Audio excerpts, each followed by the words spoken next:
నమస్కారం ఘంటారావానికి స్వాగతం. ముందుగా ప్రధానాంశాలు. ఐటీ శాఖను తప్పుదోవ పట్టించిన ముంబైకి చెందిన కుటుంబం 2 లక్షల కోట్ల ఆస్తులున్నట్లు ఐడీఎస్లో వెల్లడి.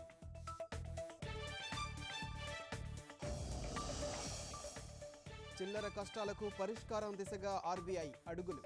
త్వరలో 20-50 రూపాయల కొత్త నోట్లు జారీ.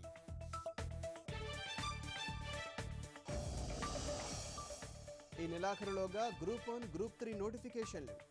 ఏపీపీఎస్సీ చైర్మన్ ఉదయ భాస్కర్ వెల్లడి.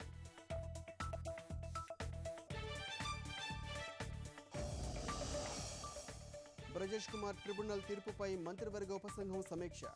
కేబినెట్లో కార్యాచరణ నిర్ణయిస్తామన్న మంత్రి దేవినేని ఉమా.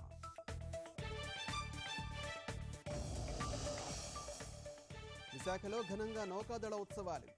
సాగర తీరంలో అలరిస్తున్న సాహస విన్యాసాలు.